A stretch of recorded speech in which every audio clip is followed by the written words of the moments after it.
জন্মাষ্টমীর পরেই শিলিগুড়ির ফল বাজারে তালের চাহিদা তুঙ্গে। নমস্কার, বিগ নিউজে আপনাদের স্বাগত। সঙ্গে রয়েছে আমি সুস্মিত।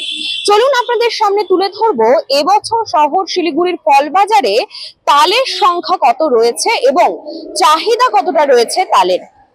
জন্মাষ্টমীর সময় থেকে এবার শিলিগুড়ি ফল বাজারে তালের চাহিদা তুঙ্গে। আর জন্মাষ্টমী মানে প্রত্যেকের ঘরে তালের বড়া, তালের ক্ষীর কিংবা তাল দিয়ে তৈরি ভোগ ভগবান শ্রীকৃষ্ণকে দেওয়া হয়। তাই জন্মাষ্টমীতে তালের চাহিদা তো স্বাভাবিকভাবেই থাকেই, কিন্তু জন্মাষ্টমীর পরেও একইভাবে এখনো তুঙ্গে রয়েছে শিলিগুড়ির ফল বাজারে তালের চাহিদা। তাই প্রত্যেক বছরের ন্যায় এবছরও তাল বিক্রি তুঙ্গে শিলিগুড়ির ফল বাজারগুলিতে। শিলিগুড়ির বিভিন্ন বাজারে তাল নিয়ে বসেছেন বিক্রেতারা। ফলন ভালো হওয়ার যোগানও বেশ ভালো হয়েছে বলে জানান বিক্রেতারা।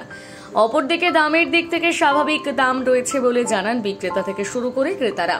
তালের যোগান ভালো আর দাম স্বাভাবিক থাকায় বিক্রি বেশ ভালোই রয়েছে বলে জানাচ্ছেন তাল বিক্রেতারা। তুলনা সস্তা আছে, 30 টাকা 40 টাকা তাল হিসাবে দাম হচ্ছে, টুকটাক বিক্রি ভালোই হবে। আমার নাম শম্ভু। দাম কেমন দেখছেন তালের? দাম সস্তা আছে, না কম আছে আগে বলছে, গত বলছে এবার 30 টাকা করে জোড়া পাওয়া যাচ্ছে। ভালো না, তাল ক্ষীর টির বানিয়ে টানে তারপর দেওয়া হয়, বড়া করা হয়। এখন বিমল মারা বাড়ি এই অশোকনগর।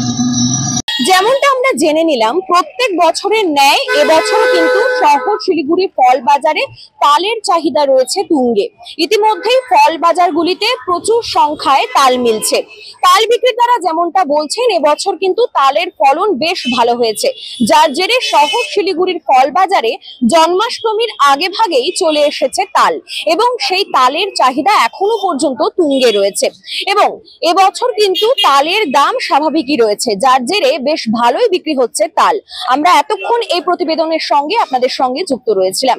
এমনই একাধিক প্রতিবেদনের জন্য অবশ্যই দেখতে থাকুন বিগ নিউজ, সঙ্গে থাকুন বিগ নিউজের। শিলিগুড়ি থেকে Susmit Sengupta report, big news. ধন্যবাদ।